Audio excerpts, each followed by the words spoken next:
So I had to give somebody some bad news this week, and she took it philosophically, and she said, man appoints, God disappoints.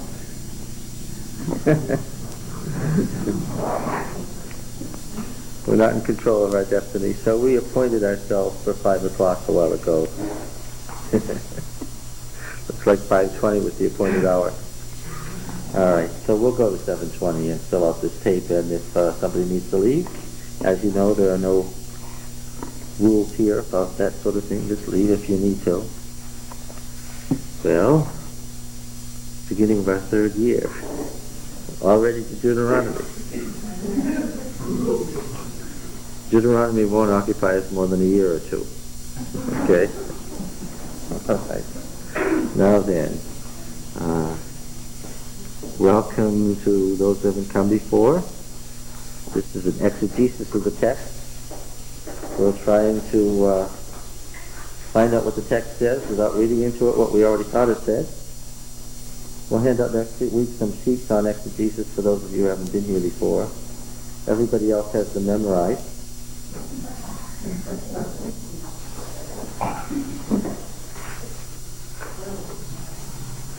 Deuteronomy 1 and verse 1 is where we're going to start. Let's pray.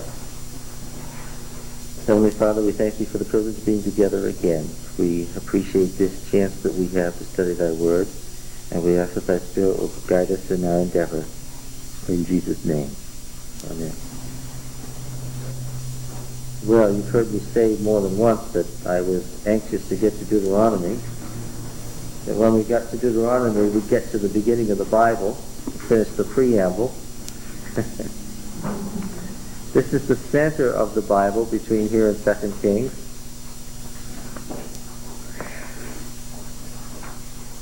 I just tied Deuteronomy to the books following down to where? The 2 Kings. We're going to come to know and love this section of the Bible as the Deuteronomic history. So what I'm saying right at the outset is that Deuteronomy, the 2 Kings, is a unit. We're going to find out why that's so, or if that's so. That they rise and fall together. We will find out that there's much in the Deuteronomic history that makes no sense unless you've read Deuteronomy and understood it. But not surprisingly, we're going to find out that there's a lot in Deuteronomy that doesn't make any sense unless what? Unless you know what he's going to tell you in the subsequent history. Who is he? The writer. The author. Because what is our first question? Who is the author? Now we understand when we ask the question, who is the author, that we may not be speaking of one individual at all, right? That we may be speaking of, after all, Moses here is in 1410 BC, and the fall of Jerusalem is in 586 BC. What am I saying? That's 700 years, and maybe in 700 years we have more than one author. And yet there's something that ties it all together. Okay? How are we going to find out the authorship? We found out that we had, in Genesis, we had, who was authors? Well, we had J, right?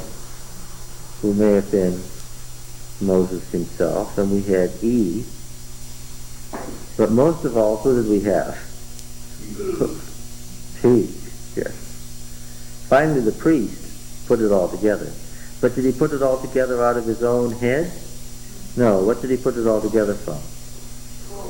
From pre-existing material from all over the place. He had a vast wealth of material at his hand to put together what we now call Genesis, Exodus, Leviticus, and Numbers. He had a plan. He had a purpose. He had divisions and headings and subheadings, and knew where he was going, and he was preaching a gospel. He was pushing a program, a theological program. And we said that P had to be a person of tremendous spiritual insight and power, but also a man of great authority, because nobody else could have done what P did, revising, editing, adding to and subtracting from Moses, unless what? Unless he had the authority of Moses. Now we're going to find that here in Deuteronomy too, because there's an interesting thing in Deuteronomy. There's an interesting running argument.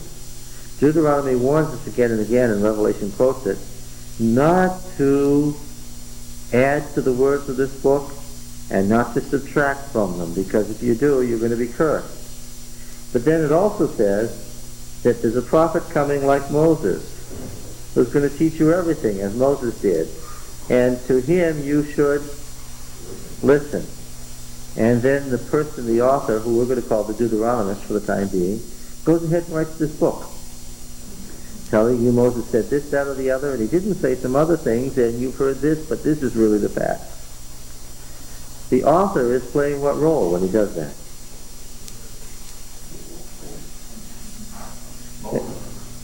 And it's very interesting. He tells you, Moses said, don't add to or subtract from my word. But he tells you that Moses said that. Right? And then he says, and Moses said that there was one coming like him that you should listen to in everything. But the Deuteronomist never makes that step. But what's the implication? Listen up. If I'm telling you, here's what's important in what Moses said, listen to what I'm telling you, then what? The stated authority on the surface of the text is who? Moses. That's the stated authority on the surface of the text. Lying just beneath the stated authority is what? Yes, is D. Yes, we call him D, not surprisingly, not to be confused with P, D for the Deuteronomist. Now, interestingly, in a book that has 34 chapters, in a book that has 34 chapters, D only speaks directly in 56 verses. And yet, in those 56 verses, he lets you know that he's there, not Moses. That Moses is speaking through him. Okay, now, we know that the fundamentalists coming to Deuteronomy will assume what? Without ever questioning it, will assume what? That Moses wrote it from start to finish. Well, almost to the finish. Why? Because in the last chapter, Moses is dead, and that's a little hard for Moses to deal with. And so maybe the fundamentalists would say, well, Joshua wrote the last few verses. Okay? Because the fundamentalists need the known name to tie his authority to, right? Now then, let's read some of the frame of Deuteronomy, the framing word, and then make some comments about that before we go into the text itself. One of the interesting things about Deuteronomy is that it has two total, complete, detailed, full of theology introductions. Deuteronomy 1 verse 1. These are the words. The book is known in Hebrew as Devarim, the Word. These are the words that Moses spoke to all Israel beyond the Jordan, in the wilderness, in the Arabah over against Suf, between Paran and Tophel, Laban, Hazeroth, and Jerzahab. It is 11 days' journey from Horeb by the way of Mount Seir to Kadesh Barnea. And in the 40th year, on the first day of the 11th month, Moses spoke to the people of Israel according to all that Yahweh had given him in commandment to them, after he had defeated Sihon the king of the Amorites, who lived in Heshbon, and Og the king of Bashan, who lived in Ashtaroth and in Edrei. Beyond the Jordan, in the land of Moab, Moses undertook to explain this law, saying, now, just as we found out when we got to the genealogies, that the genealogies were exceedingly exceedingly important and full of theology. At this point we know that there's no, if they wrote it, it was because they thought it was important, right? It was expensive, time-consuming, and very difficult to write anything. Every word was chosen carefully, with great thought. You thought out what you were going to say before you said it. You didn't back up and say, let me erase that and start over. They weren't walking around with the little mic in their hands, right? If it's there, it's intentional. If it's there, it's important. If it's there, it's theological. I said there was a lot of the theology of the Deuteronomist in the introduction. Okay?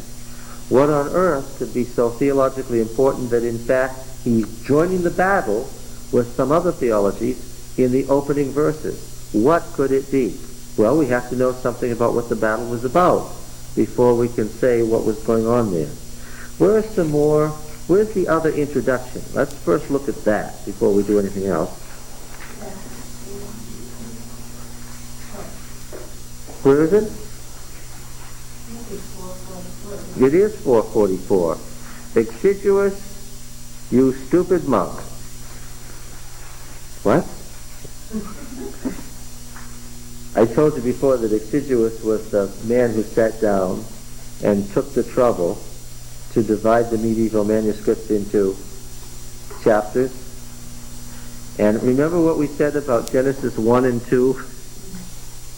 That at the first break, he missed it, right? Genesis 2 verse 4 is the beginning of the second creation story, and Exiguous missed it. Well, he missed it here too. Okay? But on the other hand, without chapters and verses, we'd still be unrolling scrolls, so we ought to say, Exiguous, you did a good job. All right, here's the second introduction. The second in the book. Because it comes later in the book does not mean, what? That it was written later than the first one. In fact, I'm going to tell you and demonstrate it and prove it later on that what? This is the first introduction. What? The later author was sort of intending to put stuff around that the later author would frame the pre-existing material. You see what he did?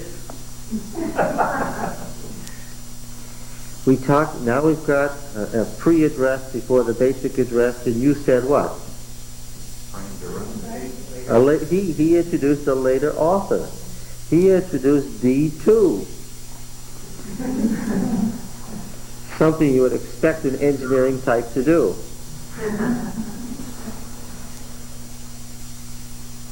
Yes. Modern scholarship agrees with you, though, for reasons that we'll talk about later. Now let's read this introduction.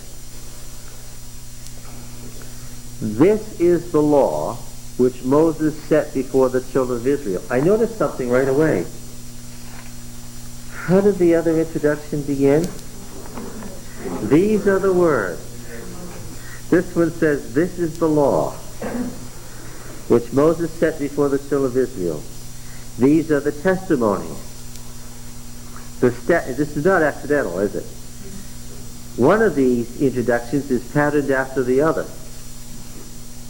These are the testimonies, the statutes, and the ordinances. Now you know enough to know that words like testimony, statutes, and ordinances are probably technical terms that mean something different one from another. If it's there and there's a distinction, it's intentional, right? We've got to find out what's the difference between a testimony, a statute, and an ordinance, which Moses spoke to the children of Israel when they came out of Egypt, beyond the Jordan, in the valley opposite Beth Peor, in the land of Sihon, the king of the Amorites, who lived at Heshbon, whom Moses and the children of Israel defeated when they came out of Egypt. And they took possession of his land and the land of Og, the king of Bashan, the two kings of the Amorites who lived to the east of the Jordan. Same information, differently stated. Both introductions are worried about the two kings in east of the Jordan. The two kings of the Amorites who lived to the east of the Jordan, from Aroer, which is on the edge of the valley of the Arnon, as far as Mount Sirion, that is Hermon, together with all the Arabah on the east side of the Jordan, as far as the sea of the Arabah, under the slopes of Pisgah. And Moses summoned all Israel and said to them. Okay? Now, in the first address, in 1:1 to 4:43, there are some other framing words. I want to read them. Chapter 2 and verse 10. He mentions the conquest of Moab, and then he says, the Emim formerly lived there, a people great and many, and tall as the Anakim. Like the Anakim, they are also known as Rephaim, but the Moabites call them Emim. Is this really necessary? Yes, it is. Big theological statements are being made. The Horites also lived in Seir formerly, but the sons of Esau dispossessed them and destroyed them from before them and settled in their stead, as Israel did to the land of their possession, which Yahweh gave to them. And then he continues the words of Moses. Why on earth do we stop here to get this information in the middle of an address about Moses? Verse 20. How do the translators of the text deal with these clearly non-addressed statements? They put a parenthesis to warn you that clearly this is not intended to be part of the address, but commentary upon it. That also, verse 20, that also is known as the land of Rephaim. Rephaim formerly lived there, but the Ammonites called them Zamzumim, a people great and many, and tall as the Anakim. But Yahweh destroyed them before them, and they dispossessed them and settled in their stead, as he did for the sons of Esau who live in Seir, when he destroyed the Horites before them. Even if you're half asleep, you can begin to get some theology here that's quite amazing. And they dispossessed them and settled in their stead even to this day. That's going to give us some hints right away. As soon as we get even to this day, we know that we're not talking about whose day? Moses' day. As for the Avim who lived in villages as far as Gaza and Caphtorim, who came from Caphtor, destroyed them and settled in their stead. Now there's enough history here too that we can begin to figure out when did this person writing these comments write. And I notice now a pattern developing. There's tremendous interest in these frame breaks in what? Conquering where? Conquering giants where? East of what? In Canaan. That's the wrong answer, Pete. That's what I was hoping somebody would say.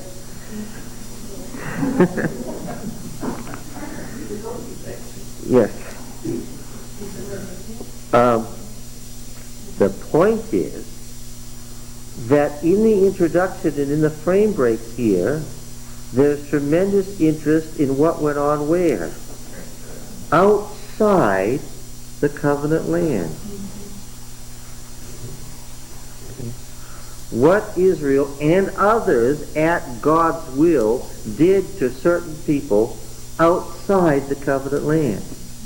I wonder why he's so interested in outside the covenant land.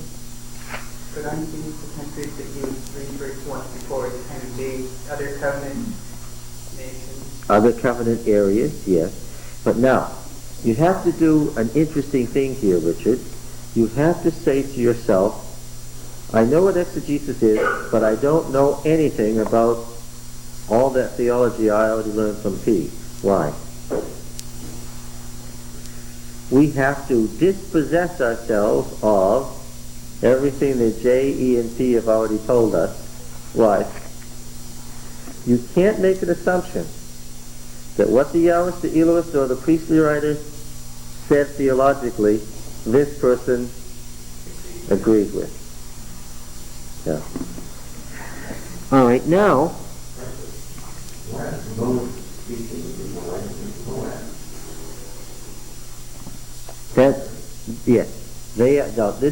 they have conquered the Transjordanian area. Now they've gone down into the valley opposite Jericho, but they're still outside the covenant land from the viewpoint of D.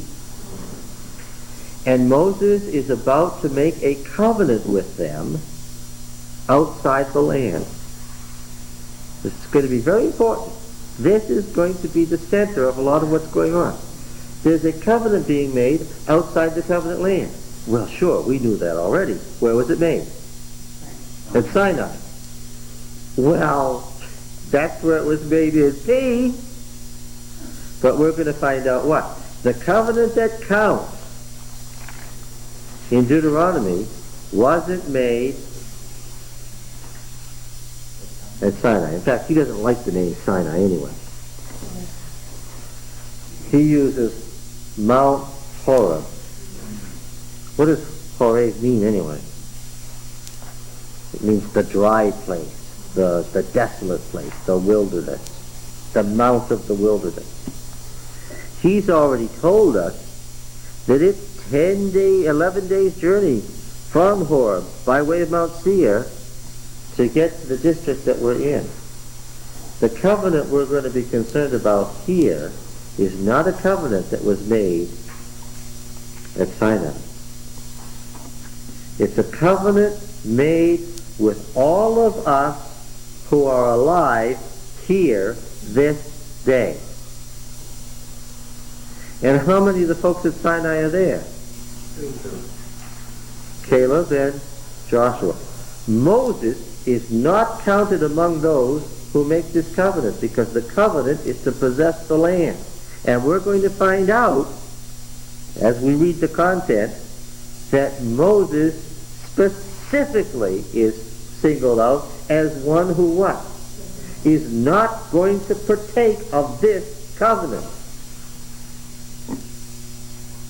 All right. Now then, let's see, how far did we get here on reading? We read chapter 2, the prayings. Let's read chapter 3, verse 9. Moses has just mentioned Mount Hermon.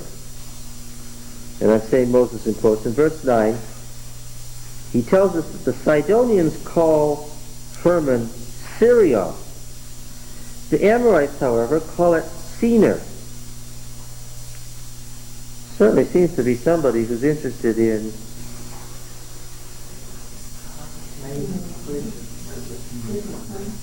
other countries, other people. Does he have a national or an international view? Does God lead just Israel, or does he lead the nation? Well, what did he say back here in the midst of this covenant made solely with Israel? He said in chapter 2 and verse 21, a people great and many as tall as the Anakim, but Yahweh destroyed them before them, and they dispossessed them and settled in their stead. The Ammonites dispossessed the giants by whose doing? Yahweh destroyed the giants before the Ammonites so that the Ammonites could possess that land. In the midst of a covenant with Israel, that Israel is God's own special possession, he tells us what? The nations surrounding live there because not God. That has totally different connotations, doesn't it? Yahweh. Who is Yahweh? The covenant Lord. The covenant-making God. The covenant name of God. All right. Now then, let's read 3:11. For only Og the king of Bashan was left of the remnant of the Rephaim. Behold, his bedstead was the bedstead of iron. Is it not in Rabbah, the capital, the great place of the Ammonites? Now you remember Rabbah was conquered by David in the matter of the murder of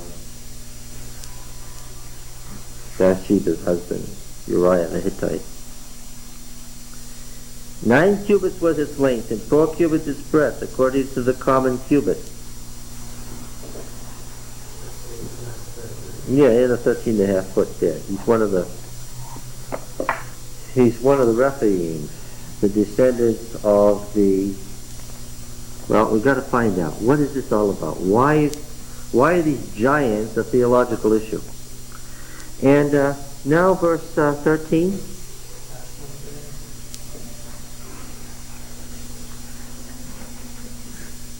Moses says, I gave that land to the half-tribe of Manasseh. And then he interrupts, the whole of that Bashan is called the land of Rephaim. Will he get off this Rephaim? No, he will not. Apparently it is what? Apparently it's important. Jair the Manassite took all the region of Argob, that is Bashan. This story is told in Judges 10, verses 3 to 5. This is something that happened in the Judges period. Why it's significant here, we're going to find out. As far as the borders of the Geshurites and the Maacathites, and called the villages after his own name, Havoth Jair, as it is to this day. That is the villages of Jair. Why is that important?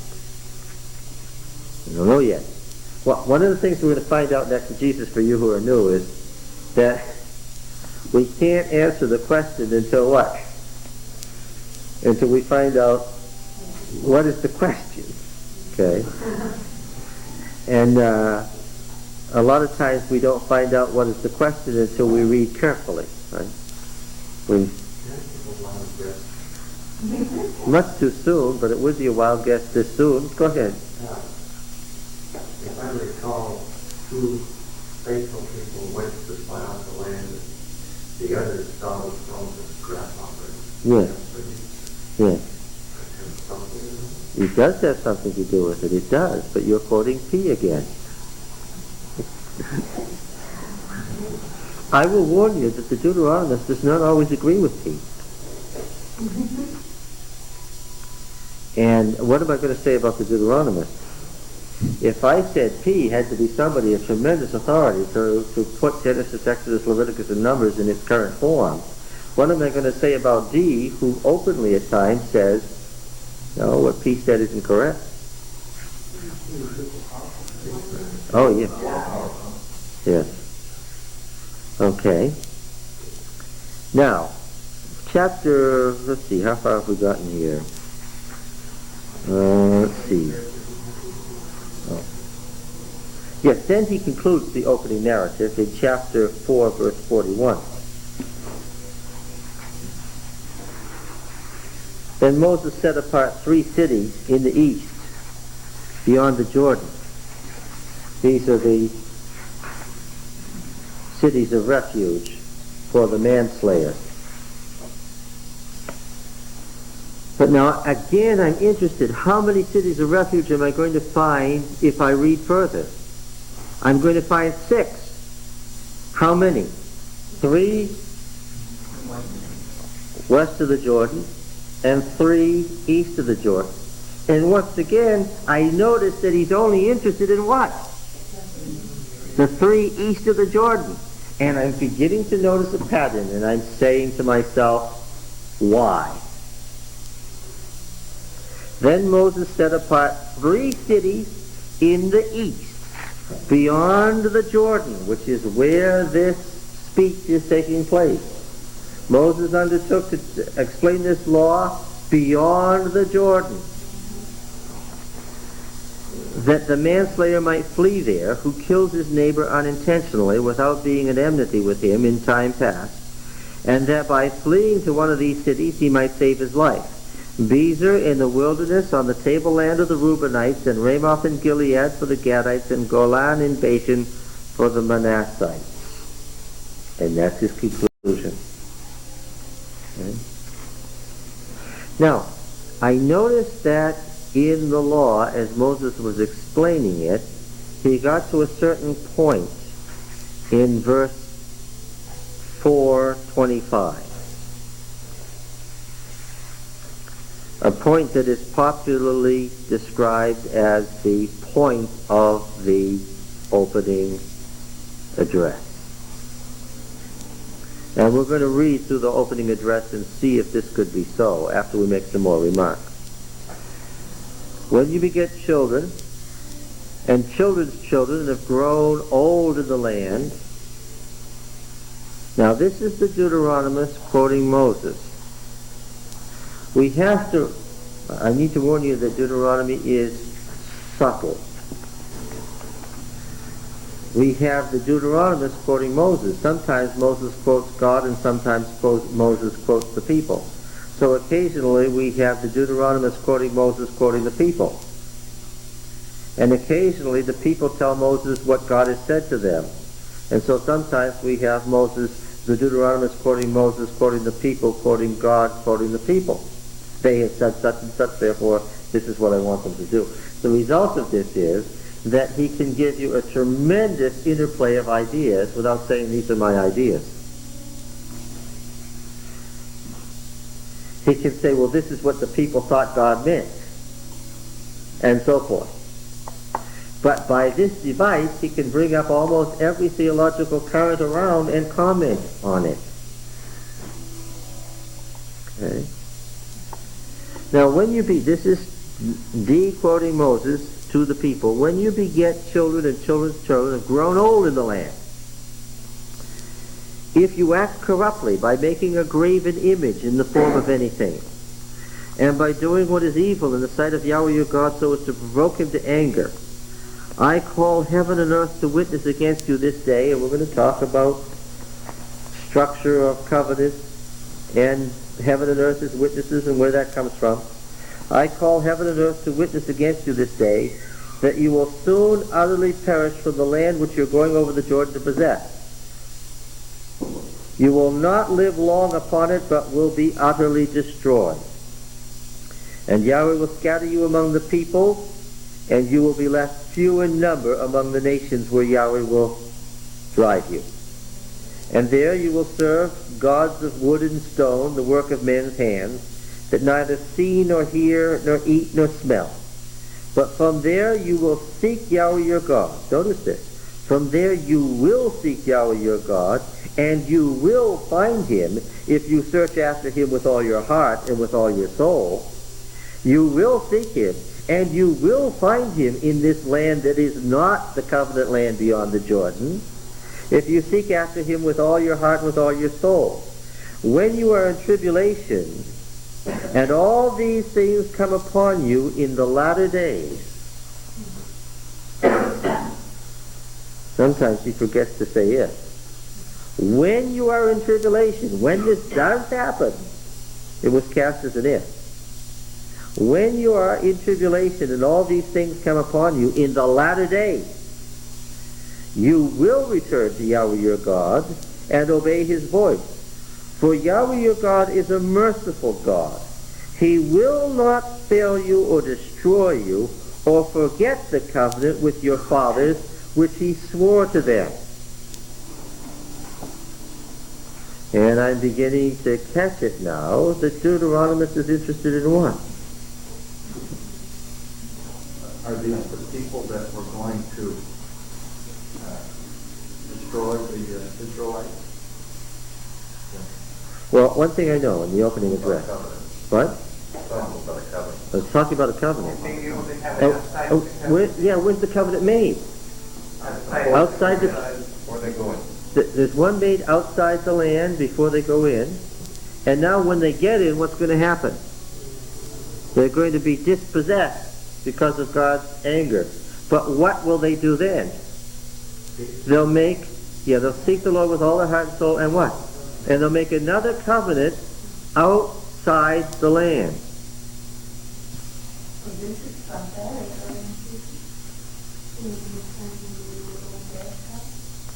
Yes, it mentions exile, doesn't it?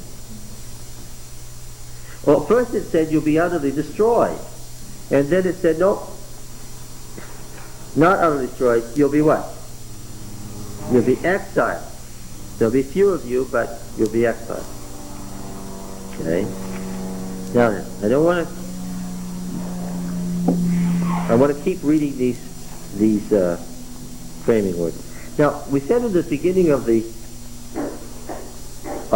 introduction that we find in 444 that it says this is the law which Moses set before the children of Israel. These are the testimonies, the statutes, and the ordinances.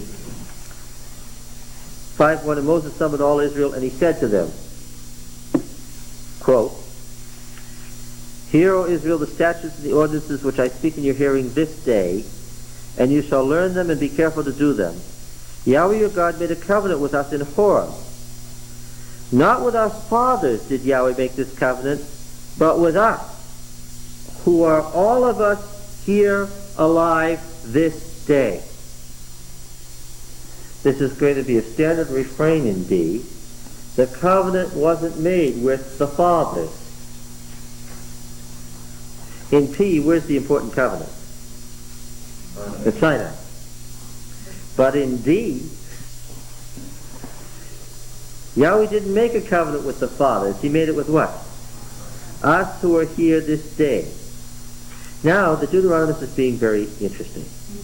He's saying that Moses said to that generation that went into the covenant land, you're the ones who are making the covenant, not with the fathers at Horeb. Okay? You descendants bear the relationship to the fathers. That who bears the relationship to the people who made this covenant? He set up an implied relationship. There's the fathers at Horeb and us who are alive here this day, Moses says. But you must remember that it's not just Moses speaking, it's what? It's the Deuteronomist speaking to what? To his generation, who bear what relationship? They are to the generation who made the covenant in Moab, as the generation in Moab was to the fathers at Horeb. So he's saying to Moses, Yahweh didn't make a covenant with those people in Moab. He's making a covenant with what? You who are alive this day. Now in his framing devices, he's mentioned this day already several times. What question do I have now? When is this day? Where is he? Well, one of the things I noticed in the opening address was that his preoccupation was what? Outside the land, beyond the Jordan, what God does for people outside the covenant land. This gives me a hint. What? Just after the exile? Well, so far I have a hint. Let's keep reading. Now, by the way, it's not surprising, is it, that after this introduction, these are the testimonies and the ordinances, and what follows immediately? Yes. Yahweh spoke with you face to face at the mountain, out of the midst of the fire, while I stood between Yahweh and you at that time to declare to you the word of Yahweh, for you were afraid because of the fire and did not go up into the mountain. He said. Now what do we have here? Now we have D quoting Moses, quoting God. All right. He said. So the beginning of Deuteronomy as we have it here, immediately after the introduction, what's the first thing you get? What comes immediately after the introduction? Yeah, that'd be a good idea. Immediately after the introduction, what comes first? The Ten Commandments, as they exist in D. which is not identical with the P retention of the Ten Commandments, right? As they exist in D. Not identical with the Ten Commandments as, well, after all, in P, how many Ten Commandments did we find? I mean actual word-for-word quote. We found 3. No 2 of which agreed, but we rely on the opening one, which was Exodus 20. Now, okay. So, first comes the law, then comes the rest of the law given through Moses, right? And Moses' discussion of the meaning of the law, the spiritual meaning of the law. All right? 5:4, isn't that alluding to Moses when you're pointing that out? 5:4. Yahweh spoke with you face to face on the mountain, on the midst of the fire, while I stood between Yahweh and you at that time to declare to you the word of Yahweh, for you were afraid because of the fire. You did not go up to the mountain, he said. In Deuteronomy, listen carefully, in Deuteronomy, the people do not hear the Ten Commandments from God. In Deuteronomy, the people who make the covenant aren't the people at Horeb. They're the people where? In Moab, outside the land. And how do they hear the law? Moses says, this is what he said. How many of his hearers were present at Sinai as the book casts it? None. Well, Caleb and Joshua are going to be treated as a special case, and they're described in Deuteronomy, and we're going to find out how they are treated. They're theological people in Deuteronomy too. All right? Now then. So the opening then of Deuteronomy, as we have it in the second address, is Moses' recitation of the Ten Commandments and his description of the meaning of the law, the spiritual meaning of the law. And does D anywhere along the way, we're in the second address now, is D the same person? Maybe, maybe not, we haven't said yet. Does D make any comment that interrupts in the second address? Yes, he does. In chapter 10, verse 6,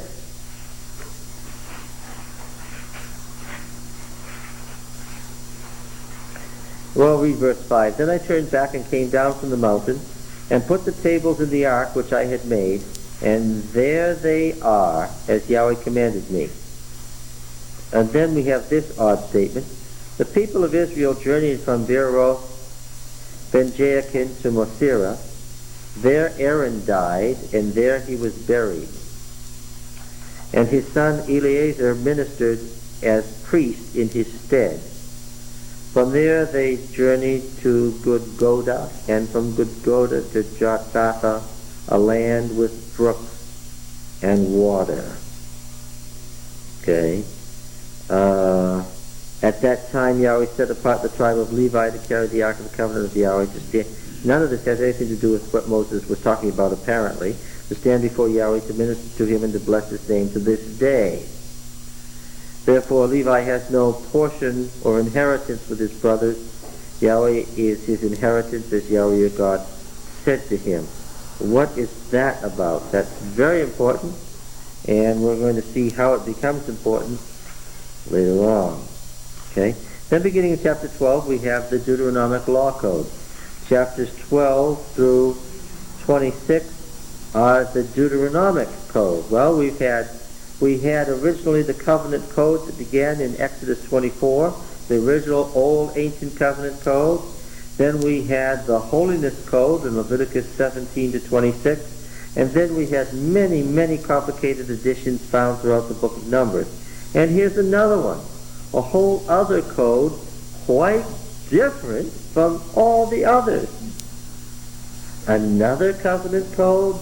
Yes. Deuteronomy 12 through 27, actually through 28. We're going to go through here and look at this in great detail.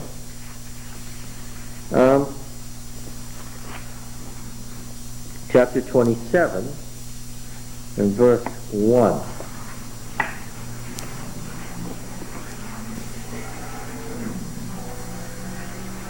Now Moses and the elders of Israel commanded the people, saying, Again, just in case you've forgotten, it's all third person.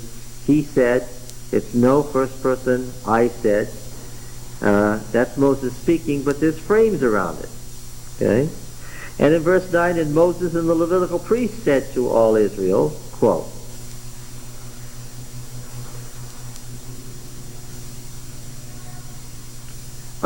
by the way, I want to make take note of what is said here.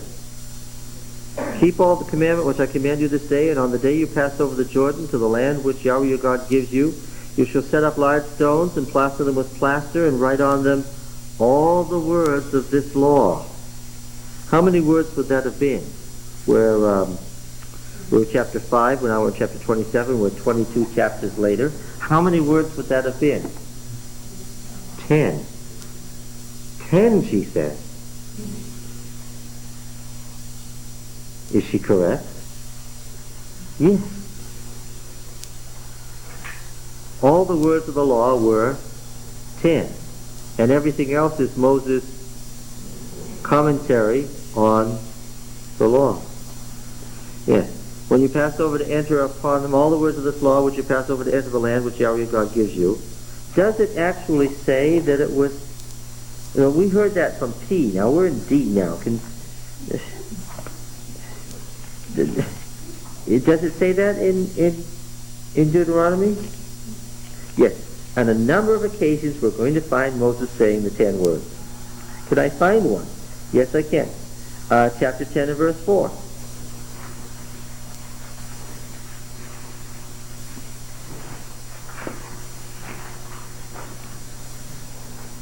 And he wrote on the table, as at the first writing, the 10 what? The 10 words. What'd you say? What is your... does it have a footnote? Yes. Oh, Devarim. What was the 1-1?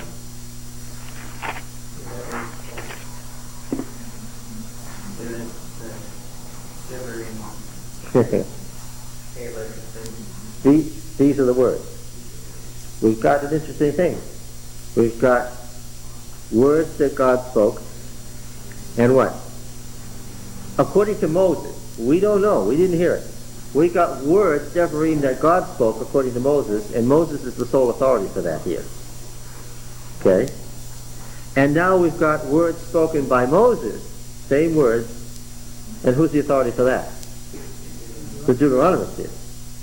So I have to say again then, the book subtly sets us up for whose authority?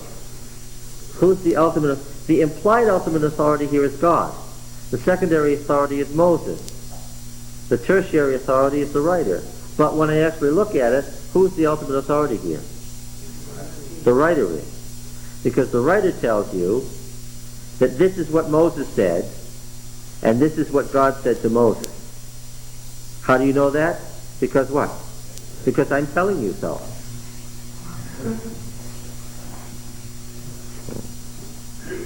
Who do you think this is who has the nerve to write like this? Remember what it said about Jesus? He taught them as one who had authority and not as the scribes. Yes. And what was happening here? They were writing the words and plastering them on stones. When you pass over the land, we were in 27, flowing with milk and honey, as Yahweh the God of your fathers has promised you. Verse 4, 27:4, and when you have passed over the Jordan, you shall set up these stones concerning which I command you this day on Mount Ebal, and you shall plaster them with plaster, and there you shall build an altar to Yahweh your God, an altar of stones. You shall lift up no iron tool on them, and you shall build an altar to Yahweh your God of unhewn stones. And you shall offer burnt offerings on it to Yahweh your God, and you shall sacrifice peace offerings and eat there, and rejoice before Yahweh your God, and write upon the stones all the words of this law very plainly. Now where is all this going on? Where is this going on? At Mount Ebal. Where is that? What town is that? What's the town? Shechem. Shechem. Yeah. Not near it. It's valley. Yeah, when you get up in the morning, Mount Ebal is overshadowing you there, yes. And verse 9, Moses and the Levitical priest said to all Israel, keep silence and hear, O Israel, this day. Oh, here's that term again. This day you have become the people of Yahweh your God. This day you have become the people of Yahweh your God. What day do they become the people of God? The day they enter the covenant. You shall therefore obey the voice of Yahweh your God. This is a technical term in Deuteronomy, as we're going to see for the 10 words. Keeping the commandments and statutes which I command you this day, okay? This day. Now then, chapter 29 gives us the summary statement, finally, of this long second address that began in chapter 4, verse 44. These are the words, not again. These are the words of the covenant which Yahweh commanded Moses to make with the people of Israel in the land of Moab, besides the covenant which he had made with them at Horeb. Conclusion. Chapter division is wrong. It's correct in the Hebrew Bible. It's wrong in the English Bible. That's the conclusion to the second address that began in chapter 4, verse 44. Draw a line there between verse 1 and verse 2. Verse 2 is the introduction of the third address. And you can tell that it's the beginning. You can tell that chapter 2 is the beginning. It's definitely once upon a time. How can I tell it's the beginning? It says, now Moses summoned all Israel. Meaning what? He ordered them to come. They weren't together. He summoned them, and he said to them. So this is a beginning, or once upon a time. And he tells them quite a lot. That's of significance, 31:1. So Moses continued to speak these words, and he said to them, I can spot an addition when I see it a mile off. I can spot an editorial addition a mile off, and this is one. So Moses continued to speak these words to all Israel and said to them. Verse 7, then Moses summoned Joshua and said to him in the sight of all Israel. Verse 9, and Moses wrote this law and gave it to the priests, the sons of Levi, who carried the ark of the covenant of Yahweh, and to all the elders of Israel, and Moses commanded them, quote, 31:9, 31 verse 9 and 10, and 14. And Yahweh said to Moses, now this is even more direct. I haven't had this before. Now D is telling us what God said to Moses directly. He's not even using Moses as the one who tells us what God said. Now who says that God said?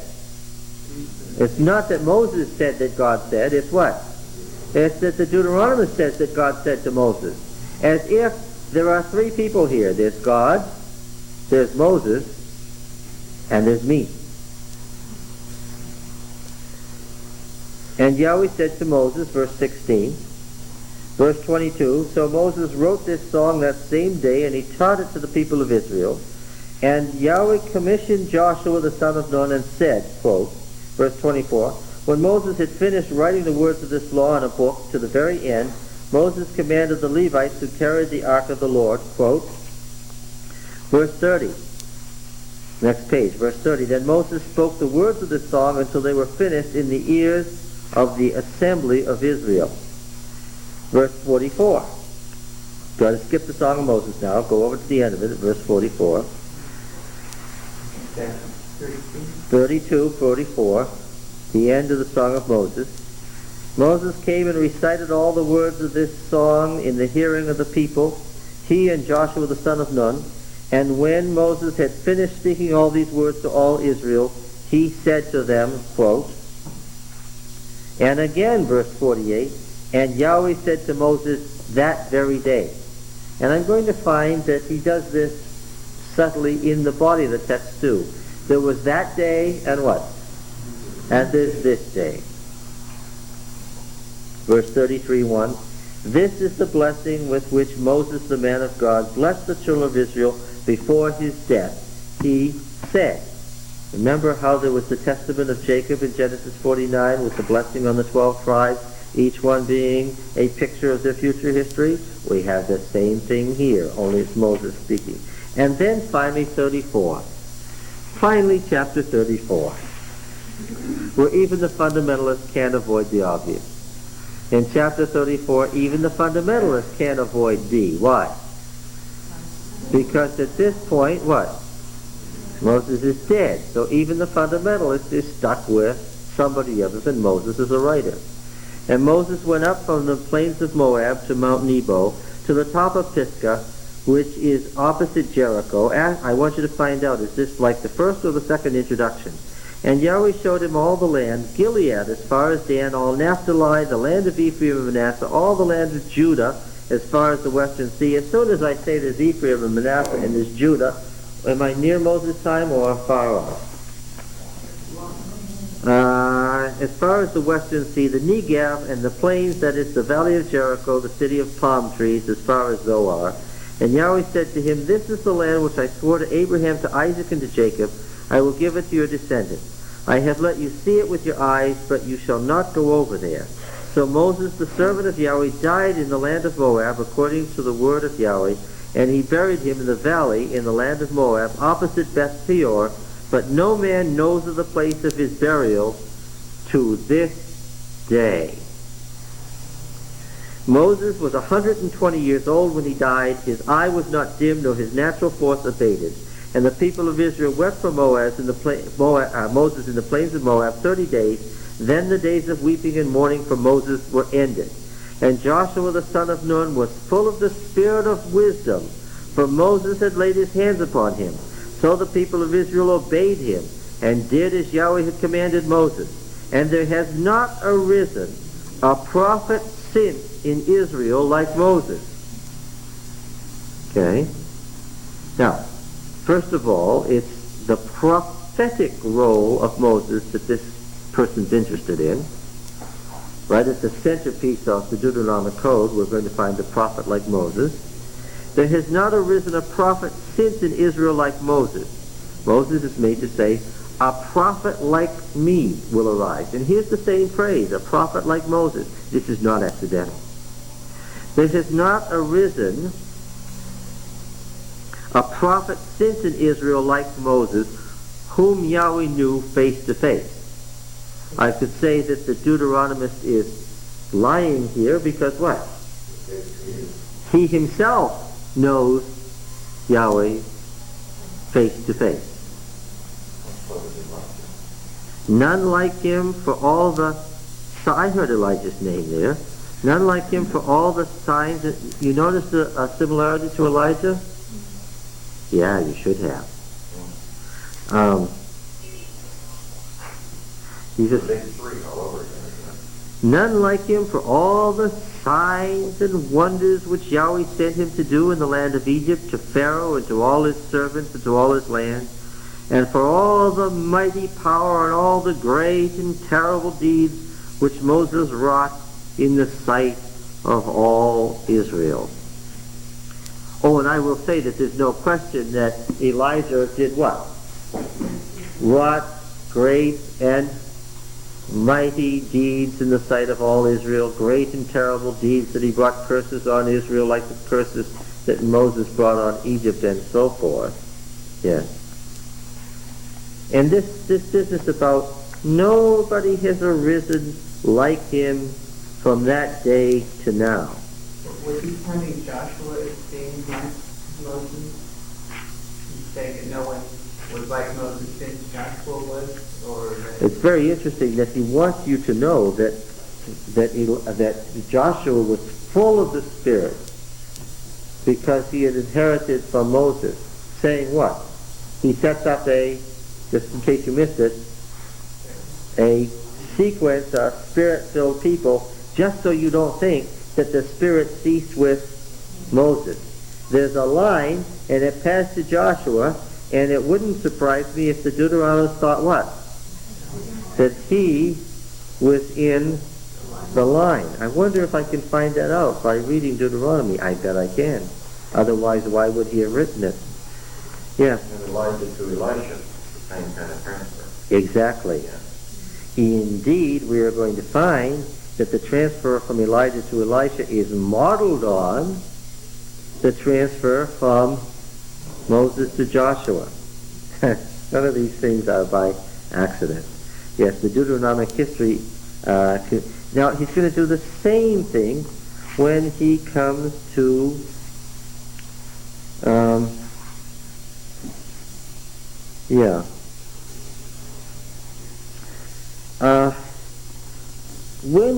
when we find out about King Hezekiah many centuries later, what are we going to find out that the historian says of King Hezekiah? We're going to read a conclusion about King Hezekiah and take a guess. What do you think he says about Hezekiah? Just take a guess.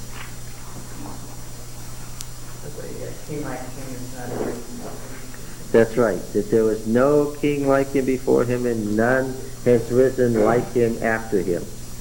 And what do you think he's going to say when we get to Josiah? He says the same thing, that no king arose like him before him and none has arisen like him after him to this day. Okay? And it's interesting now, Hezekiah and Josiah are both distinguished by some particular thing they did that they and only they did, that David didn't do, that Solomon didn't do, that they and only they did. They destroyed the high place. Yes. And what? Consolidated in Jerusalem. It's consolidated into one place. Yeah. Yeah. All right. So we're going to wonder now, what relationship does that have to all this? Joshua 24.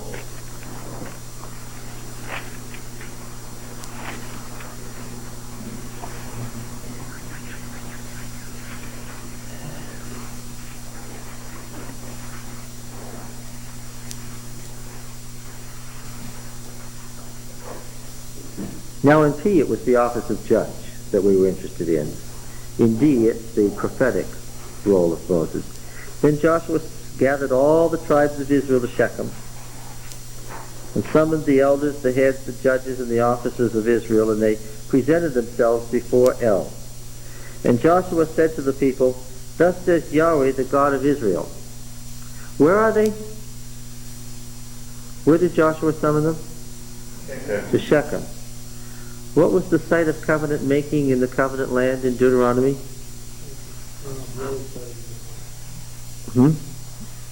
Mount Ebal, Mount Gerizim is city is Shechem. That's on the west border? Yes, it's right in the heart of the hill country of Ephraim, in the northern kingdom. You see, when Joshua did this, he was doing something that he really ought to have done, because Moses said something about Shechem and doing something at Shechem that's contained in Deuteronomy 31, verse 9. Go back to 31, but of course, leave your finger in Joshua 24, you understand. And Moses wrote this law and gave it to the priests, the sons of Levi, who carried the ark of the covenant of Yahweh, and to all the elders of Israel. And Moses commanded them, at the end of every 7 years, at the set time of the year of release. How often did the year of release come in P? Every 50 years. How often does it come in D? Every 7 years. Is that the only place, or am I just guessing that, assuming that from what it says here? No, if you read Deuteronomy 15, he will correct and change the law of P on this matter rather bluntly, and he'll even tell you why. At the end of every 7 years, at the set time of the year of release, at the Feast of Booths, that isn't the time the Jubilee began. Oh, we have lots of things to discuss. At the end of 7 years, at the set time of the year of release, at the Feast of Booths, when Israel comes to appear before Yahweh your God at the place which he will choose, and we found out in chapter 27 that that's what? At Shechem. You shall read the law, this law, before all Israel in their hearing. Assemble the people, men, women, and little ones, and the sojourner within your town, that they may hear and learn to fear Yahweh your God, and be careful to do all the words of this law, and that their children who have not known it may hear and learn to fear Yahweh your God as long as you live in the land which you're going over the Jordan to possess. So, in Deuteronomy, the tribes of Yahweh should appear where? At Shechem. How often? Every 7 years. And do what? And renew the covenant. Okay, I'm going to make a statement. Just going to make a statement, and we'll work on it. Deuteronomy 5 through Deuteronomy 29 is the covenant renewal ceremony. It is the covenant renewal ceremony that was read aloud at the time of covenant renewal. Yes. Just a quick reading here.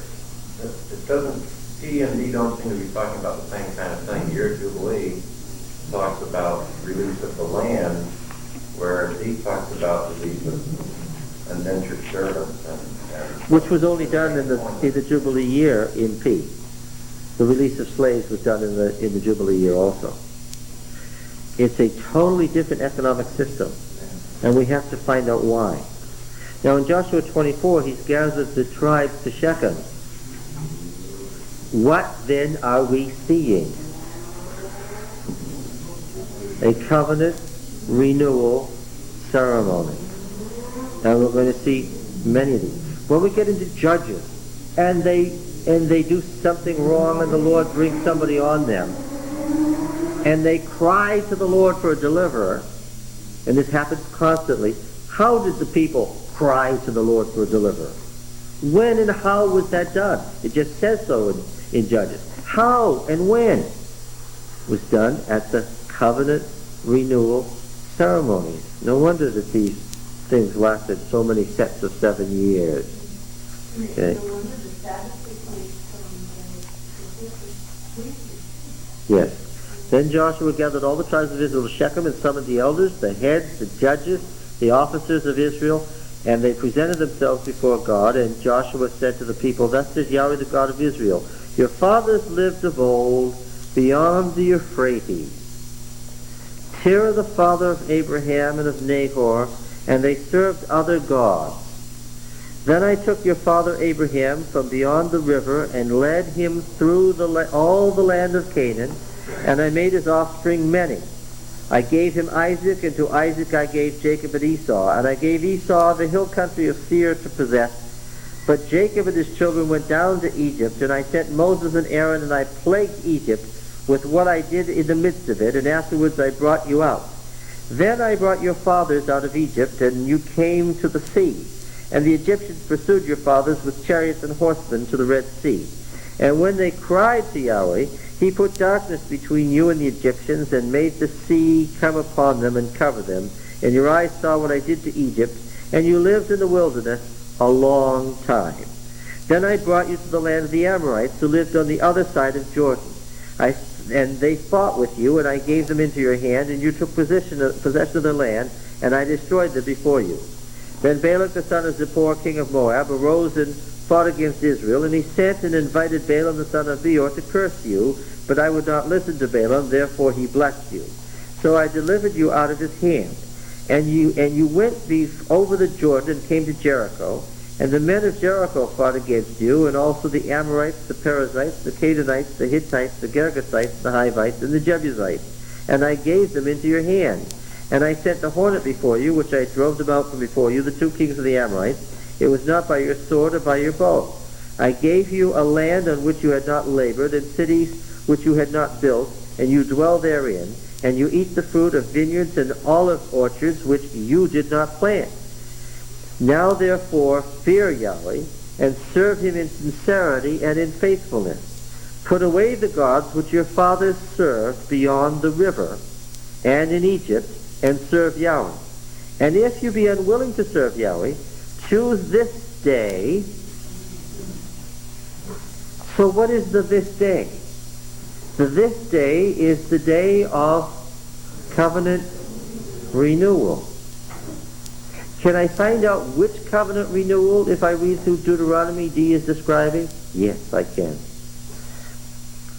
Choose this day whom you will serve, whether the gods of your fathers served beyond the river, or the gods of the Amorites in whose land you dwell. But as for me and my house, we will serve Yahweh. The people answered, Far be it from us that we should forsake Yahweh to serve other gods. For Yahweh our God, who brought us and our fathers up from the land of Egypt out of the house of bondage, and who did those great signs in our sight, and preserved us in all the way we went, and among all the peoples through which we passed. And Yahweh drove out before us all the peoples, the Amorites who lived in the land. Therefore we also will serve Yahweh, for he is our God. But Joshua said to the people, You cannot serve Yahweh, for he is a holy God. He is a jealous God. He will not forgive your transgressions or your sins. If you forsake Yahweh or serve foreign gods, then he will turn and do you harm and consume you after having done you good. And the people said to Joshua, Nay, but we will serve Yahweh. Then Joshua said to the people, You are witnesses against yourselves that you have chosen Yahweh to serve him. And they said, We are witnesses. He said, Then put away foreign gods which are among you, and incline your heart to serve Yahweh, the God of Israel. By the way, all of this language here, as you will soon recognize, is distinctly Deuteronomic. This is the language of Deuteronomy, and it is so unusual in its verbal style and its syntax that you will begin to recognize it as Deuteronomic language and separate it out from the historical tales immediately. Okay.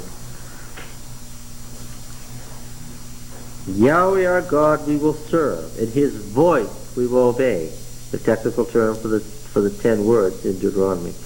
So Joshua made a covenant with the people that day. And always when you're reading these stuff, that day is being compared to this day. And that day and this day are parallel, because what day are they? They're the day of covenant renewal. Okay? And made statutes and ordinances for them in Shechem. And Joshua wrote these words in the book of the law of God. Now we're going to note, when we get to these covenant renewal ceremonies, we have statutes and ordinances being added. When we find in D stuff that doesn't apply to the time of Moses, what are we going to say? Does that shock us? No. Why? Joshua wrote these words in the book of the law of God, and he took a great stone and set it up there under the oak in the sanctuary of Yahweh. Remember the oak in the sanctuary at Shechem in Abraham's time? Didn't make much sense then. It's going to be the site of the covenant league in the future. And Joshua said to all the people, Behold, this stone shall be a witness against us, for it has heard all these words. We're going to find out. What's this business about stones hearing words, and what did it mean in the ancient world? Yahweh, which he spoke to us, therefore it shall be a witness against you, lest you deal falsely with your God. So Joshua sent the people away, every man to his inheritance. This is the oath of Mamre? No, that was a different place. This is the oak at Shechem. Minor point. He named his blood rather than the river. Why did they do that? Because it's the word for the overflowing of a river. Like the Johnstown flood. Now we have this pattern going all the way through Judges. They make They make a covenant. They don't keep the covenant. God brings the covenant curses on them. They cry to the Lord at the moment of covenant renewal, and what? And God raises up someone like Moses to save them. All right. Judges chapter 2.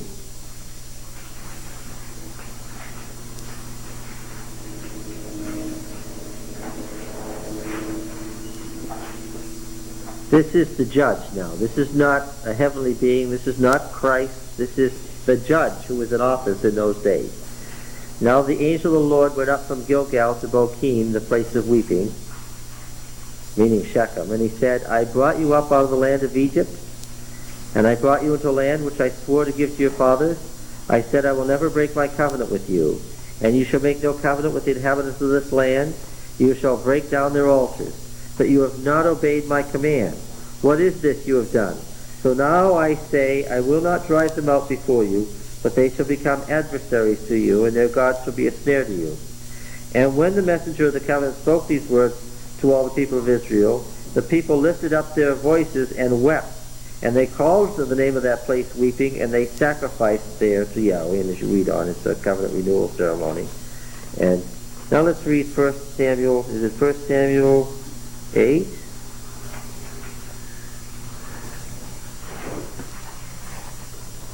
Yeah, you know this story, right? What happened here? They wanted a king in the days of Samuel. And Samuel warns about kingship and monarchy in words that are clearly Deuteronomic. And then what happened in 1 Samuel 12? Remember this story? We've read this more than once.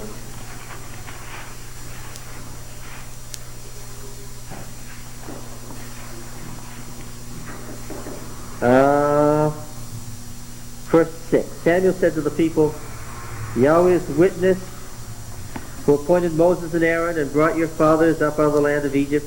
Now therefore stand still, that I might plead with you before Yahweh concerning all the saving deeds of Yahweh, which he performed for you and for your fathers. When Jacob went into Egypt, the Egyptians oppressed them. There's a pattern here. I hope you've noticed the pattern. What's the pattern? How do they start on this?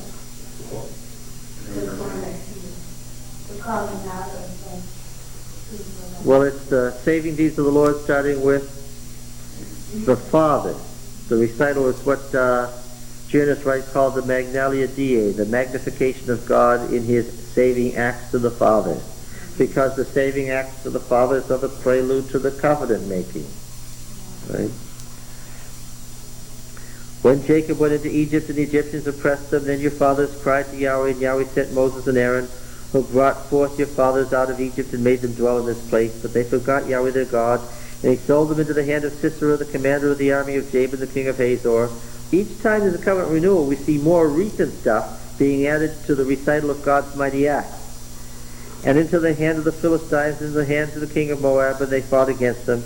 And they cried to Yahweh and said, we have sinned because he has forsaken Yahweh and served the Baals and Ashtaroth. But now deliver us out of the hand of our enemies, and we will serve thee. And Yahweh sent Jerubbaal and Barak and Jephthah and Samuel, and delivered you out of the hand of your enemies on every side, and you dwelt in safety. And when you saw that Nahash, the king of the Ammonites, came against you, you said to me, no, but a king will reign over us, and Yahweh your God was your king. And now behold, the king whom you've chosen, for whom you've asked, behold, Yahweh set a king over you. If you fear Yahweh and serve him and hearken to his voice, and do not rebel against the commandment of Yahweh, and if both you and your king who reigns over you will follow Yahweh your God, it will be well. But if you do not hearken to the voice, see this, the voice of Yahweh again, but rebel against the commandment of Yahweh, then the hand of Yahweh will be against you and your king. Now therefore stand still and see this great thing, which Yahweh will do before your eyes. This is not wheat harvest this day.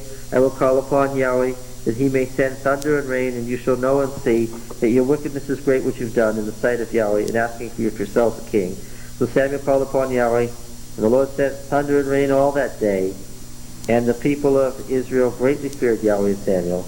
And all the people said to Samuel, pray for your servants to Yahweh your God, that we may not die, for we've added this to all our sins, that we ask for ourselves a king. And Samuel said, fear not, for you've done this evil, yet do not turn aside from following Yahweh, but serve Yahweh with all your heart. Typical Deuteronomic phrasing. I hope you begin to recognize it. Do not turn aside after vain things which cannot profit or save, for they are vain. For Yahweh will not cast away his people for his great name's sake. And we're going to study the name theology of Deuteronomy at great length. The name theology. I'm telling you, trust me now and you'll prove it later, this is typical Deuteronomy talk. And we find this Deuteronomy talk in the names, in the mouth of Moses, and in the mouth of Joshua, and in the mouth of the judges. Judge after judge talks Deuteronomy talk. And we find it here in the mouth of Samuel. And we're going to find it in the mouths of various kings and prophets. It's always the same Deuteronomy talk. They all talk the same way. And it's always the same issue. And when you get down to the end, the historian says, and this is what Moses said, and all the judges, and all the good kings, and all the prophets from that day to this day. And how do you know that that's what they said? Because what? Because he tells you that's what they said. And what they said was, if you don't shape up, what? Something's going to happen. And what is it? The covenant curses will be executed against Yeah, covenant curse. Which one? He's interested in one in particular. this possession of the You're going to go into exile. And then what does he say at the end? Everybody from Moses to now has said that if you don't shape up, you're going into exile. And what? And now you're in exile. See? But he, right from Deuteronomy 4 on, it says, when you get into exile, what? You're going to cry for help, and what? And God will? Yeah. When with all your heart, then he'll hear you, and he'll make a new covenant with you. Okay? Now, okay. Far be it from me to cease praying for you. I will instruct you in the good and right way. Only fear Yahweh and serve him faithfully with all your heart. For consider what great things he has done for you. But if you still do wickedly, you shall be swept away, both you and your king. And that's covenant renewal stuff. All right? Now then, let's go back now to Deuteronomy.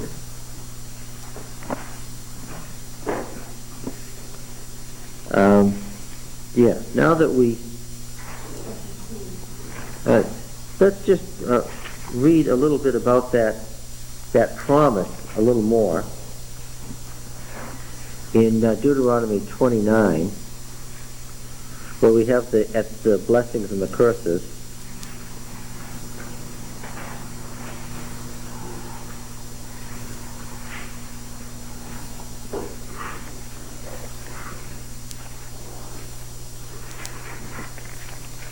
In chapter 28, the last curse of the covenant,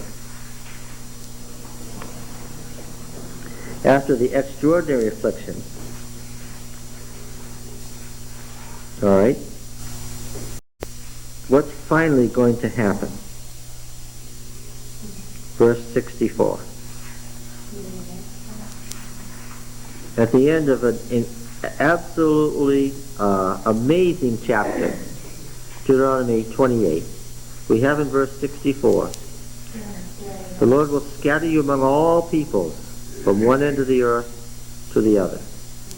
And there you serve other gods of wood and stone which neither you nor your fathers have known. This is like Deuteronomy 4. And among these nations you shall find no ease, and there shall be no rest for the sole of your foot. But Yahweh will give you there a trembling heart and failing eyes and a languishing soul. Your life shall hang in doubt before you. Night and day you shall be in dread and have no assurance of your life.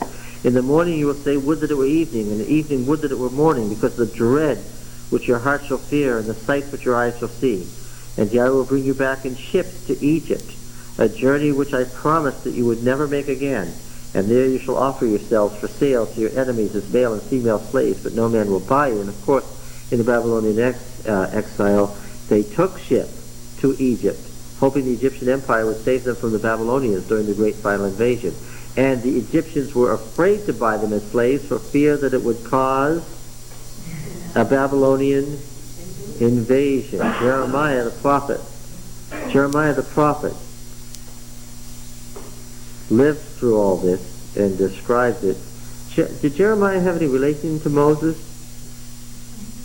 other than being a direct descendant of Moses? Yes. Okay. Now, then in chapter 29 we have this warning, verse 16. You know how we dwelt in the land of Egypt, and how we came through the midst of the nations through which you passed, and you've seen their detestable things, their idols of wood and stone, silver and gold, which were among them. Beware, lest there be among you a man or woman or family or tribe whose heart turns away this day from Yahweh our God to go and serve the gods of those nations. Lest there be among you a root bearing poisonous and bitter fruit, one who, when he hears the words of this sworn covenant, blesses himself in his heart, saying, I shall be safe, though I walk in the stubbornness of my heart. This would lead to the sweeping away of moist and dry alike. Yahweh would not pardon him, but rather the anger of Yahweh and his jealousy would smoke against that man, and the curses written in this book would settle upon him, and Yahweh would blot out his name from under heaven, and Yahweh would single him out from all the tribes of Israel for calamity, in accordance with all the curses of the covenant written in this book of the law. And the generation to come, your children who rise after you, and the foreigner who comes from a far land, would say, when they see the afflictions of that land, and the sickness with which Yahweh had made it sick, the whole land brimstone and salt, and a burnt-out waste, unsown and growing nothing, where no grass can sprout, an overthrow like that of Sodom and Gomorrah, Admah and Zeboim, which Yahweh overthrew in his anger and wrath. You get the picture of the covenant land lying in ruins here? And it's certainly graphic, isn't it? Yea, all the nations would say, why has Yahweh done thus to this land? What means the heat of this great anger? Then men would say it is because they forsook the covenant of Yahweh, the God of their fathers, which he made with them when he brought them out of the land of Egypt. And they went and served other gods and worshipped them, gods whom they had not known, whom he had not allotted to them. Therefore the anger of Yahweh was kindled against this land, bringing upon it all the curses written in this book. And Yahweh uprooted them from their land in anger and fury and great wrath, and cast them into another land, as at this day. Now see, the Deuteronomist he's telling you, but now what is this? This is the Deuteronomist quoting Moses, quoting the people, quoting foreigners, asking what's going on. And by that device, he can have you listen to Moses back before they've entered the land, talking about what?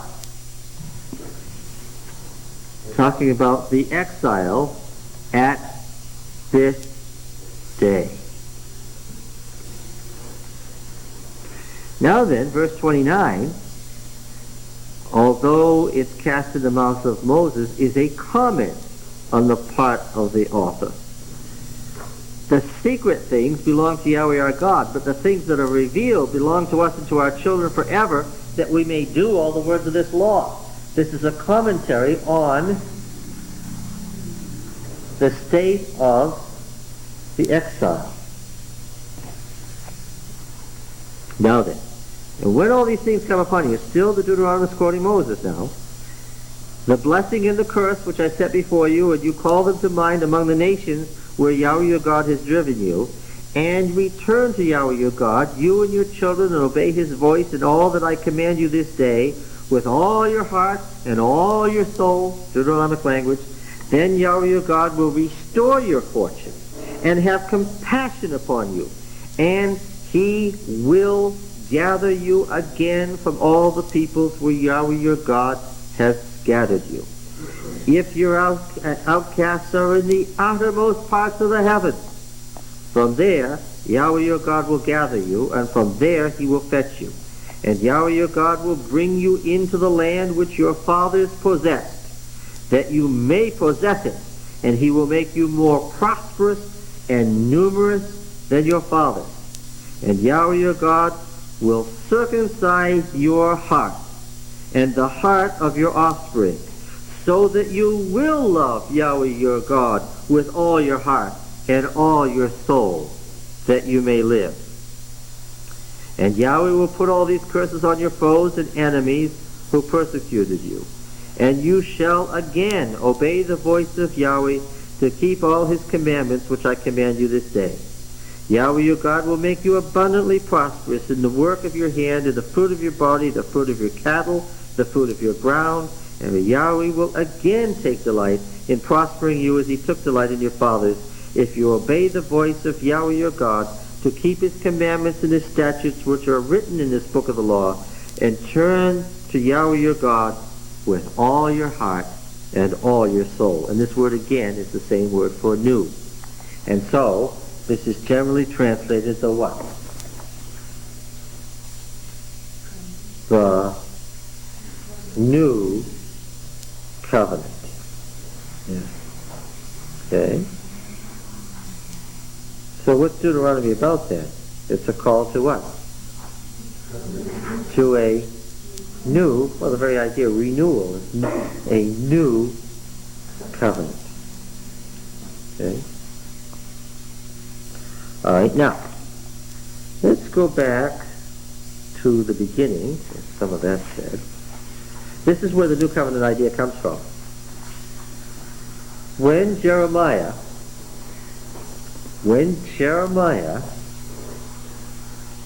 used the phrase, a new covenant, at the moment of exile, and Jeremiah is generally credited with developing the concept of a new covenant, when Jeremiah writes in great detail about a new covenant, and he's the person who in the Old Testament speaks about the new covenant, he was quoting Deuteronomy.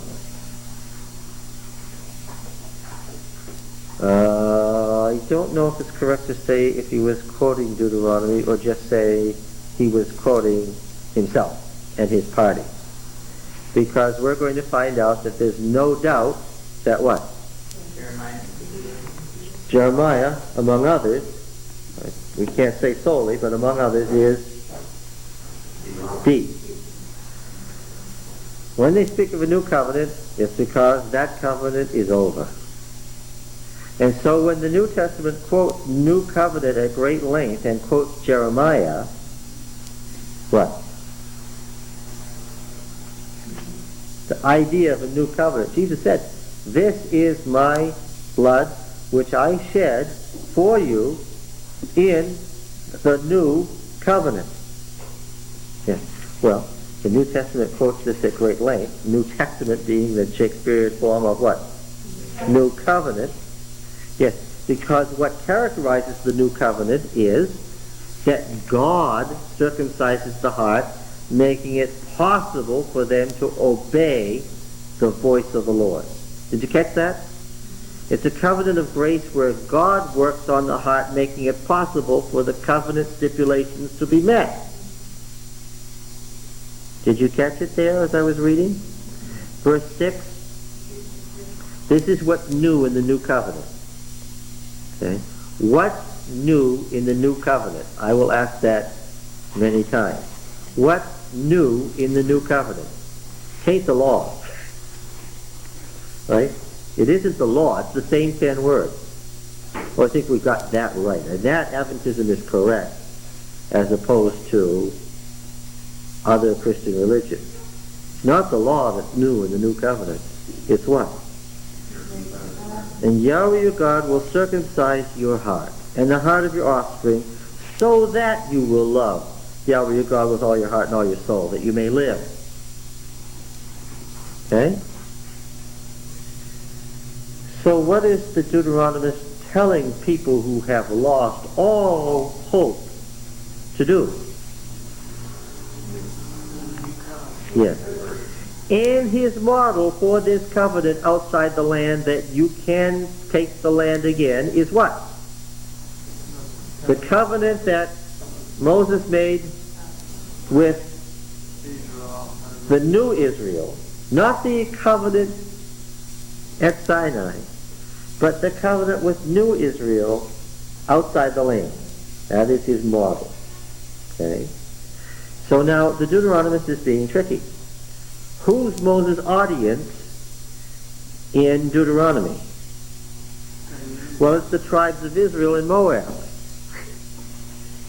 Except that the tribes of Israel and Moab aren't alive when the Deuteronomist is writing. Who is his intended audience? Yes. Who are all alive at this day. And he takes the old pattern of covenant renewal and the ancient retained stuff from Moses, because remember, you people who are new, get this.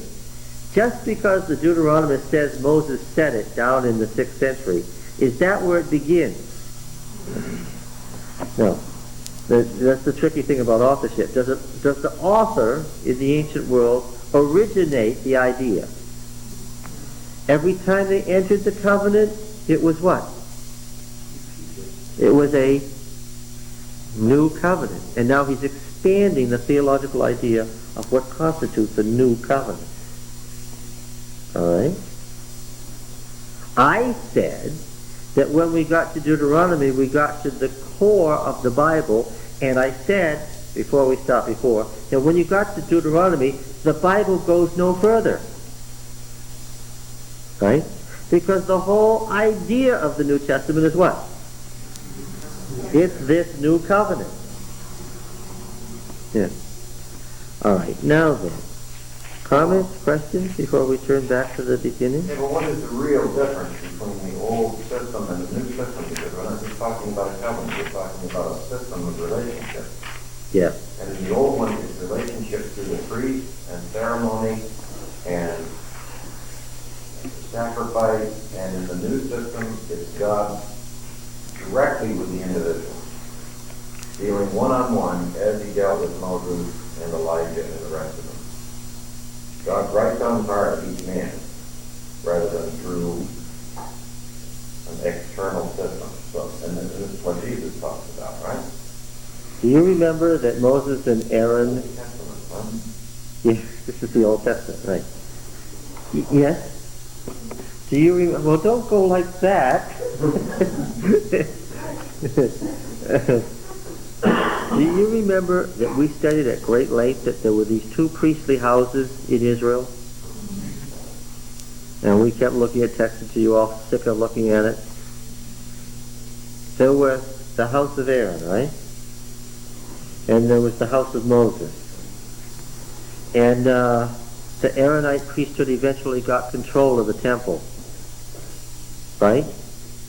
Because the Mushite priesthood supported Adonijah, because Adonijah intended to be a king in the old covenant league style, an elected king that could be thrown out if he didn't do good. But Solomon intended to be what? An emperor in the Canaanite eternal kingship model, and he won. And Abiathar, my father is Yether, my father is Jethro, remember? The priesthood of Moses was dispossessed and sent off to his ancestral land at Anathoth, there to live in permanent exile and never to return to the Jerusalem temple. Remember that? And then the priests, the sons of Zadok, the descendant of Aaron, were in sole control of the temple thereafter. Remember all that? And how the Aaronite house eventually triumphed in the control of the temple in Jerusalem. But the Mushites hadn't had their last say yet. Right? Because when the temple was restored, the family of Moses came roaring back, saying what? We told you that Moses made a covenant that said. Now, if P, the work of P, is par excellence the fully developed system of covenant from Aaron, the sanctuary, the temple, the great massive stuff in Exodus, Leviticus, and Numbers, D is what? D is the family of Moses' answer. It is the answer. It's their answer to why was the temple destroyed? Why did the covenant with David fail? why did the reform under Hezekiah not succeed?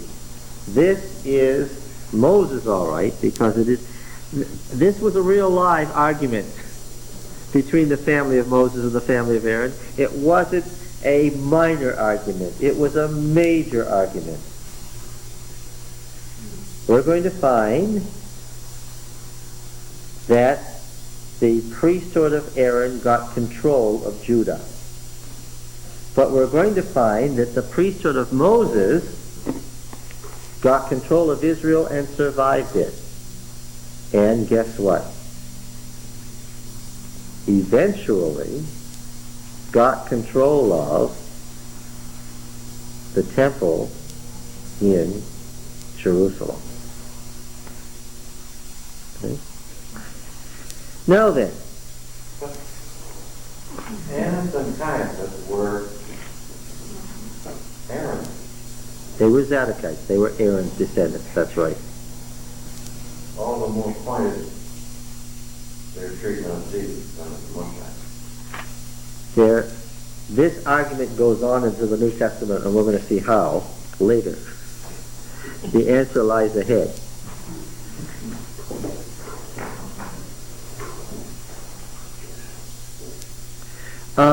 In Deuteronomy, we're not going to hear much about Aaron. It's never Aaron and Moses, it's Moses and Aaron. And how much do you think we're going to hear about the temple in Deuteronomy? How about the sanctuary? Will we hear about the sanctuary in Deuteronomy? In Deuteronomy? Remember, folks, those of you who are here, how many tents of meeting were there in the wilderness? 2. There was Aaron, and what? And there was Moses. Now, where was Moses' tent? Outside. And who only could go there? Moses. Now, if you were taking a guess, just a guess, from what you've heard so far, what, if anything at all, appears in Deuteronomy, what might appear? The sanctuary in the wilderness or Moses' tent? Moses' tent? Well, how about Deuteronomy 31:14? You're talking about the law and the covenant, wouldn't that be in the sanctuary? Good question. Did you hear what Clennell said? If we're talking about the law and the covenant, wouldn't that be in the sanctuary? Good, Clennell, good. That's wrong. Thank you. You're speaking in behalf of whom? P and Aaron. Thank you. But we aren't in P and Aaron now. We're what? We're in D and Moses. And so Yahweh said to Moses, behold, the days approach when you must die. Call Joshua and present yourselves in the tent of meeting that I may commission him. And Moses and Joshua went out and presented themselves in the tent of meeting. And the Lord appeared in the tent in a pillar of cloud. We read this and we know right away what this is. That when the pillar of cloud comes down by the door, everybody has to go stand by their door because what? This is while Moses talks in the tent, remember? In the pillar of cloud, and the pillar of cloud stood by the door of the tent. And Yahweh said to Moses, you're about to sleep with your fathers, and so forth. Now we found, remember, what was that man's name? Jael? No, Sisera. Remember when that Canaanite general from Hazor, Jabin king of Hazor's commander-in-chief, he fled, right? And he went to a sanctuary because the law of sanctuary applies in the ancient world, right? If somebody's going to kill you, what do? Get to the nearest temple, because what? When you get inside the temple, nobody can kill you. And they found there the priestess, right? And this priestess was a descendant of Moses. And what was the temple like that she was a priestess of? It was a tent. And the law of sanctuary didn't work for him, remember? Because what did she do? Yeah, she gave him some milk to put him to sleep, and then she drove a stake of the tent through his head. Now, no, I won't say it this time. I know. Now, we're going to find that wherever we have the family of Aaron, there is a what? There is a temple. And wherever we find the family of Moses, there is a what? There is a tent shrine. Okay? Yes. Is there a lot of these things? Lot. We're going to go looking for all of them.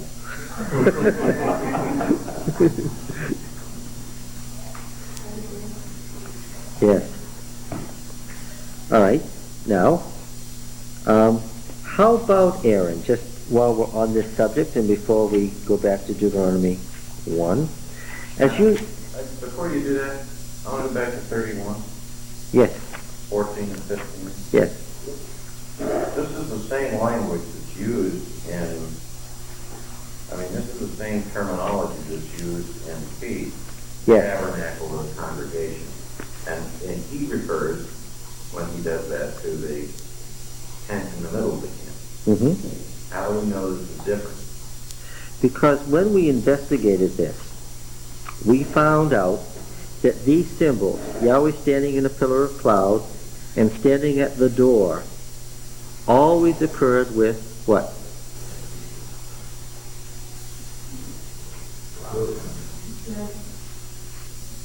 Always occurred with the tent of meeting. Never once did we have the pillar of cloud coming down and Moses talking to God in the pillar of cloud by the door with the sanctuary. In the sanctuary, where does God talk to Moses? Above the mercy seat. Yeah. Okay. Yeah. Does Aaron appear at all in the narrative, do you think? By the way, has anybody actually had a chance to read Deuteronomy yet?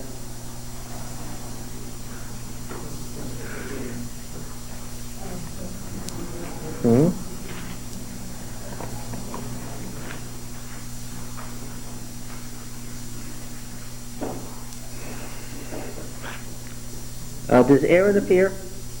That's the question. Does Aaron appear? All I've read so far, probably not. Well, we had a mention in one of the framing devices. Where was that?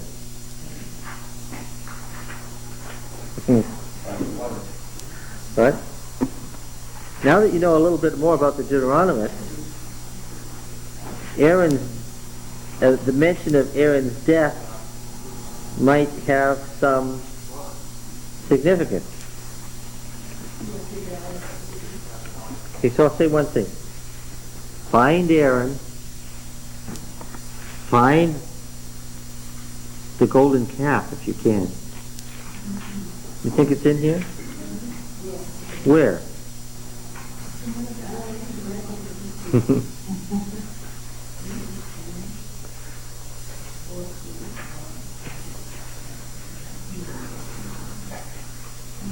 You're right, it is in here. Can anybody find Aaron in the one and only? Now, in the death of Aaron was mentioned in the framing device. That was D talking. But where D quotes Moses speaking, that's what I want to know. Does Moses ever mention Aaron's role anywhere in his address to the people, in his recital of the acts of God? Deuteronomy 9. Chapter 9, yes. Know therefore that Yahweh your God is not giving you this good land to possess because of your righteousness, for you are a stubborn people. So this is very important. You're not getting the land because of your righteousness, because you're a stubborn people. Remember, always lurking in the background is that secondary audience in the exile. Remember, do not forget how you provoked Yahweh your God to wrath in the wilderness. From the day you came out of the land of Egypt until you came to this place, you've been rebellious against Yahweh. Interesting. Even at Horeb you provoked Yahweh to wrath. And Yahweh was so angry with you that he was ready to destroy you. When I went up to the mountain to receive the tables of stone, the tables of the covenant, which Yahweh made with you, I remained on the mountain 40 days and 40 nights. I neither ate bread nor drank water, and Yahweh gave me the 2 tables of stone written with the finger of God, and on them were all the words which Yahweh had spoken with you on the mount out of the midst of the fire on the day of the assembly. And at the end of 40 days and 40 nights, Yahweh gave me the 2 tables of stone, the tables of the covenant. Then Yahweh said to me, Arise, go down quickly from here, for your people whom you have brought from Egypt have acted corruptly. They have turned aside quickly out of the way which I commanded them, and have made themselves a molten image. Furthermore, Yahweh said to me, I have seen this people, and behold, it is a stubborn people. Notice the phrase, a molten image. It's going to become important to us. Let me alone that I may destroy them and blot their name out from under heaven, and I will make of you a nation mightier and greater than they. So I turned and came down from the mountain, and the mountain was burning with fire. The 2 tables of the covenant were in my 2 hands.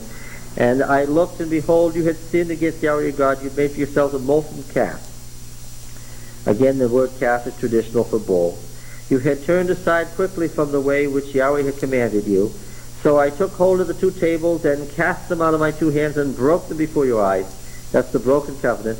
Then I lay prostrate before Yahweh as before 40 days and 40 nights. I neither ate bread nor drank water, because of all the sin which you had committed in doing what was evil in the sight of Yahweh, to provoke him to anger. For I was afraid of the anger and hot displeasure which Yahweh bore against you, so that he was ready to destroy you.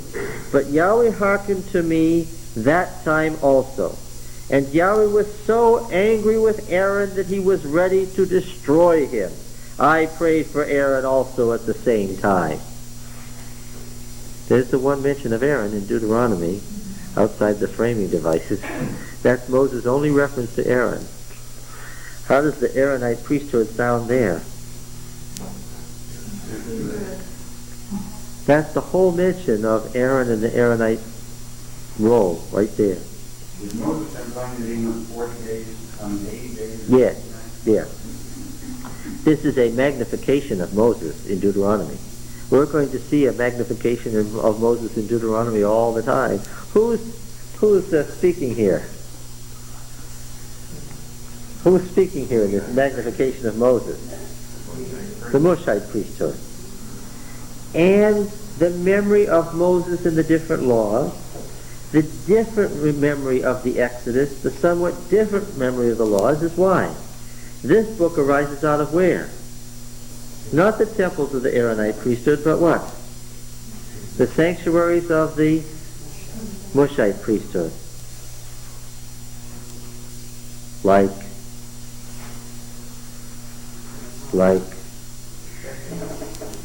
Bethel, before they were dispossessed by the Aaronites.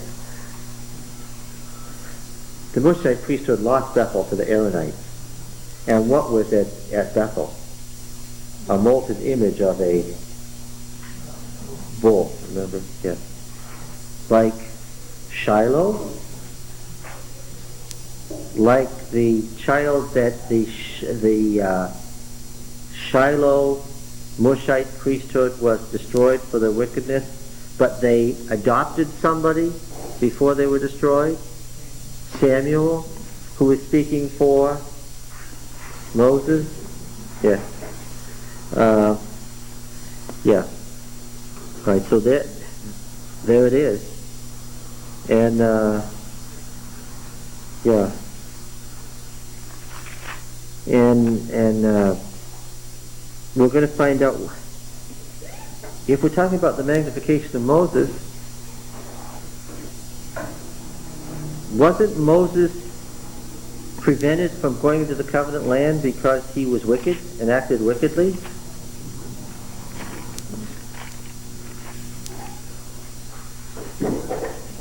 Huh? Well, yeah, Deuteronomy 4. Verse 21 is one place. We're going to find it elsewhere.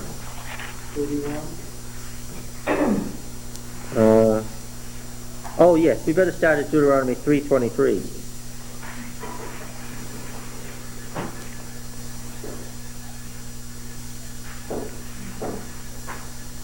And I besought the Lord at that time, saying,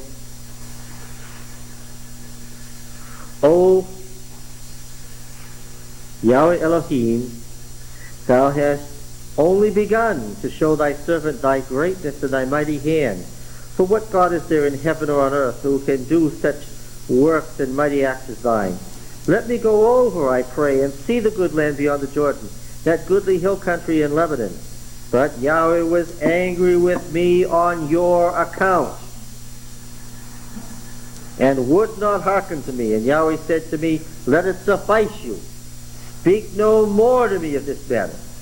Go up to the top of Pisgah and lift up your eyes westward and northward and southward and eastward and see it, but charge Joshua to go over, so forth. You shall not go over. For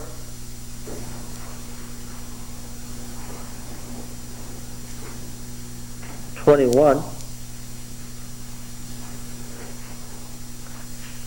furthermore, Yahweh was angry with me on your account, and he swore that I should not cross the Jordan, and that I should not enter the good land which Yahweh your God gives you for an inheritance.